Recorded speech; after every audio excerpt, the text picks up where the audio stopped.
lingkaran yang mereka inginkan, sehingga saling sosmed dan sebagainya. Saya mengumpulkan bukti-bukti dan data-data. Nah, akhirnya pada hari inilah kami siap untuk menyampaikan dan mengcounter bahwa yang disampaikan Arianto itu seluruhnya adalah fitnah. Jadi yang pertama, sudah benar Polda menolak laporan beliau. Tidak ada pencatutan. Arianto itu adalah ketua DPD Apmikindo Jawa Tengah yang tidak ada anggotanya. Kemudian dia juga mempunyai DPC Semarang yang tidak berjalan. Nah, setelah dia melihat bahwa SEC itu dalam waktu yang singkat 2 minggu mempunyai 400 anggota WA dengan grup yang dinamis, maka dia call saya untuk ngajak kolaborasi. Ngajak kolaborasi. Nah, kami ketemu di kantor saya. Memang benar, saya bermaksud membuat badan hukum. Lalu dia bilang, ngapain ke badan hukum? Gabung aja ke Apmikindo. Kita kolaborasi bersama. Bagi saya karena dia teman saya di organisasi yang lain, ya saya welcome saja, nggak masalah, tidak ada kecurigaan apapun. Nah, kemudian jadi artinya yang menyebut dia saya mencatut itu tidak benar, karena dia membeli SK saya, ada SK-nya bahwa saya menjadi ketua DPC Semarang Apmikindo. Nah, maka setiap kali kita membuat surat permohonan sponsor atau izin itu selalu 2 kop, yaitu kop SEC, jadi ada logo SEC, ada logo Apmikindo. Nah, dia selalu ada. Lalu kemudian dibuat press release penyataan. Menandatangani surat atau permohonan? Yang menandatangani saya sebagai ketua panitia. Tetapi foto-foto bahwa dia hadir di setiap kita mengurus perizinan itu ada semua. Dishub, Balai Kota, kemudian Wali Kota, kemudian Dishub dan Kepolisian Polres, dia ada semuanya. Jadi ada foto-foto, tapi dia menyangkal, dia membuat suatu deklarasi di mana deklarasi nomor 6 itu dia tidak terlibat dalam setiap perizinan. Itu kebohongan besar dan itu mudah sekali dibantahkan karena jejak digital. Foto itu tidak akan bisa dibantah karena saksi-saksinya ya dinas-dinas itu sendiri. Nah, termasuk secara lisan dia pernah menyampaikan bahwa dia minta agar TIK waktu itu belum mulai proses agar festival SEC ini dibatalkan saja.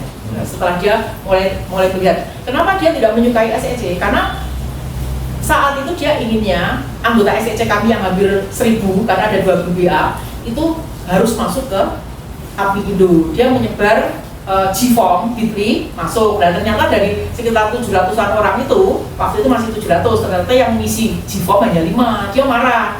Saya bilang padanya, loh kalau dengan UMKM Semarang nggak begitu, UMKM Semarang itu termasuk yang paling maju di seluruh Indonesia, pemilik halalnya banyak, pemilik mereknya banyak, mereka sadar yang namanya hak dan kewajiban.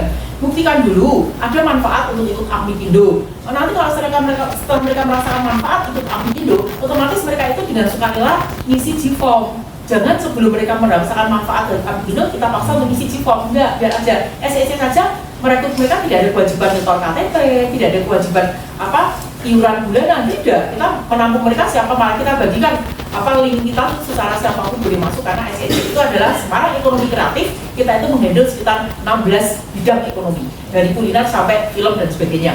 Lanjut, pada saat hari H tanggal 20 Desember, nah kami itu sudah memutuskan sebelumnya ada 7 lomba. 7 lomba berjalan sukses kok.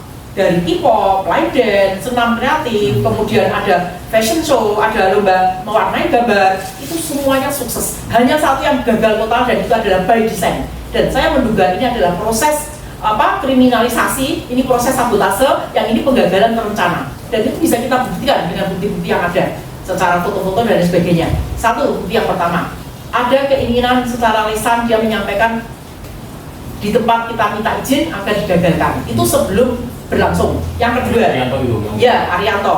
Kemudian dia bekerja sama dengan PIC kami, Wasi Darono dan Putri Hana untuk menggagalkan. Kenapa? Setiap saat lomba, apalagi lomba sebesar 3 hari yang dilaksanakan festival SEC, itu pasti nggak mungkin counternya adalah ketua semua. Maka terbentuklah PIC ya, sama presiden juga punya menteri-menteri. Tugas PIC sudah jelas dalam job desk-nya. Tugas dia itu mencari peserta, kemudian dia membuat anggaran, kemudian dia mencari juri, kemudian dia menyiapkan pada saat H-1 kegiatan itu sudah menjadi tanggung jawab dari PIC. Ternyata Wasi Darono itu tidak melaksanakan tugasnya sebagai PIC. H-1 dia tidak mengagendakan sound system yang sudah ada apa tidak dan sebagainya.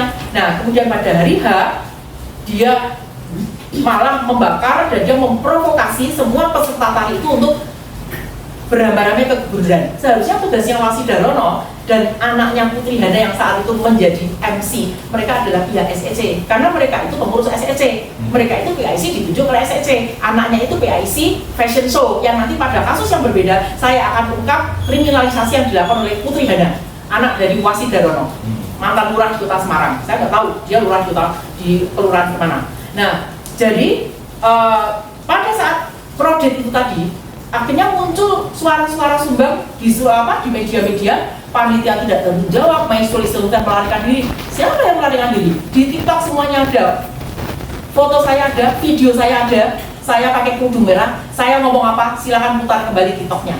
Pada hari saat itu juga prodet, saya datang dan saya membuat keputusan yang sangat penting. Keputusan pertama yang saya ajukan adalah saya siap untuk melaksanakan lomba tari, berapapun pesertanya tetap saya laksanakan.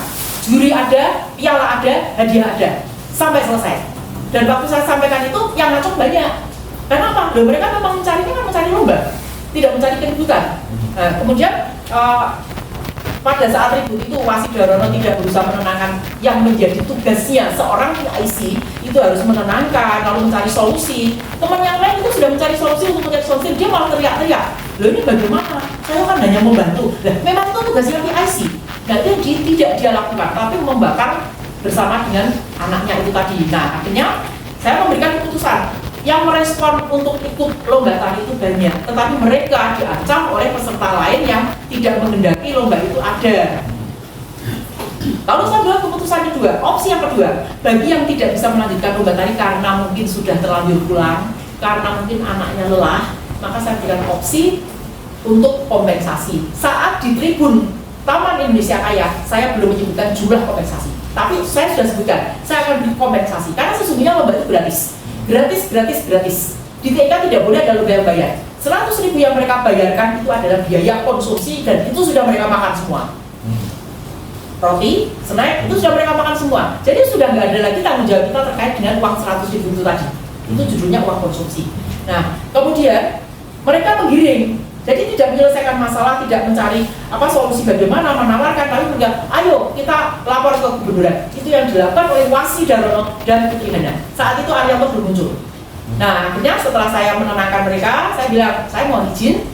Saya bilang, itu wartawan yang nyontek banyak. Artinya apa yang saya sampaikan itu ya itulah apa adanya. Bahwa saya tidak benar yang diungkapkan oleh anggota itu yang rambut gondrong itu, salah satu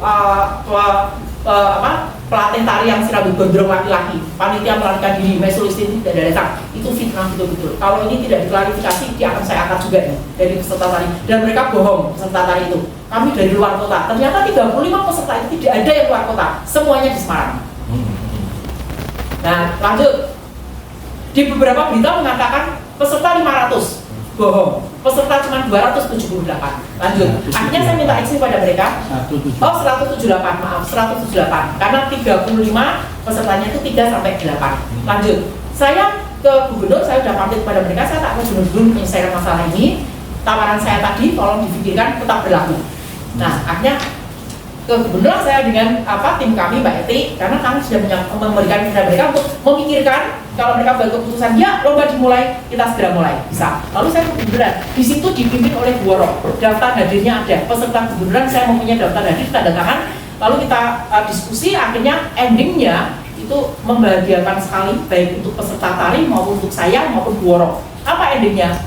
Yang saya katakan sama, 2 opsi, saya ulang lagi. Cuman ada tambahan, saya akan memberikan kepada mereka kompensasi. Lomba tari yang gratis tidak bayar, 100.000-nya itu untuk konsumsi, saya berikan kompensasi tidak per regu, jumlahnya 35. Saya berikan kompensasi kepada mereka tawaran per orang 250. Sehingga kalau mereka itu ada yang 8 peserta, maka tim itu mendapatkan kompensasi 2 juta. Kalau ada 5 peserta, berarti ada 1.250.000 dengan lomba tari yang gratis itu tadi. Padahal hadiah pertama juga nggak ada 1 juta itu tadi. Tapi aku menghargai keseriusan mereka dan sebagainya. Dan bentuk permintaan maaf dari kami seperti itu. Sudah ditulis kesepakatannya, oke, Bu Woro menyiapkan untuk yang saya tanda tangani di atas meterai misalnya, bahwa saya menyanggupi tiap peserta, jadi nanti akan kita berikan 250 kali 178 kalau semuanya minta kompensasi, kecuali ada yang minta lomba tari.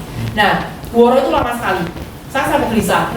Sambil menunggu Bu Woro itu hubungan saya dengan peserta yang ada di ruangan pada saat itu sudah cair sekali. Kita sudah diskusi biasa seperti omong-omongannya ibu aja, kesibukannya apa dan sebagainya, karena kan sudah ada kesepakatan kan, clear. Ternyata lamanya Bu Woro, nah itu yang di luar dugaan kami. Disitulah mulai Arianto muncul. Arianto itu muncul, di situ Wasi muncul, dan Putri Hana muncul, mereka mengkoordinir dengan mungkin si rambut gondrong itu tadi, Pandi kalau nggak salah. Mereka menolak, tapi mereka tidak ikut dalam proses mediasi, itu yang nggak fair. Nah kalau mereka memang mempunyai ide yang lain, kenapa mereka nggak ikut dalam proses mediasi sejak awal? Nah akhirnya setelah hampir 1 jam lebih tidak muncul Buworo muncul, lalu mereka itu yang di luar itu masuk. Nah, kehadiran Arianto saat itu ada saksinya, ada Cahaya, ada Wireng, itu ada saksinya. Dan mereka itu memprovokasi, dan ada kan shootingannya itu tadi Adianto menyatakan. Mereka memutuskan, yang memutuskan si Fendi itu yang menyampaikan, bukan ibu-ibu yang hadir di ruangan yang ada nomor WA-nya, yang ada tanda tangannya, yang ada namanya, bukan itu, tapi Fendi itu. Kami tidak mau kompensasi, kami mau melanjutkan. Nah, akhirnya bagi saya itu hak mereka. Saya kan sudah melaksanakan tugas saya sebagai ketua, sementara PIC saya berkhianat juga pada yang juga MC acara pada saat itu. Ya, jadi mereka seolah-olah bukan bagian dari SEC. SEC itu semuanya pakai baju seperti ini. Putri Hana pakai tidak. Jadi dia merasa bahwa dia bukan dari bagian dari SEC, tapi dia memanfaatkan SEC untuk tunggangan kriminalitas yang dia lakukan. Kita akan sampaikan next bagaimana kriminalitas dari Putri Hana, anaknya Wasi Darono tadi. Nah kemudian mereka tidak mau, ya sudah selesai. Berarti sudah selesai. Berarti apa yang saya sanggupkan membayar 250 kali 178 pada saat itu juga gugur. Nah, lalu muncullah tadi berita tidak bertanggung jawab dan sebagainya. Nah, saya pada hari ini sudah 2 minggu lebih saya diam saja. Apa berarti saya tidak bertanggung jawab? Tidak. Saya mengumpulkan bukti-bukti karena saya orang akademisi. Saya nggak mungkin menjawab seperti orang pasar.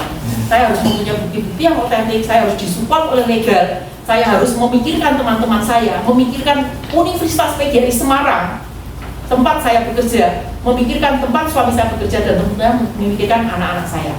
Ini suatu kejadian yang luar biasa sekali.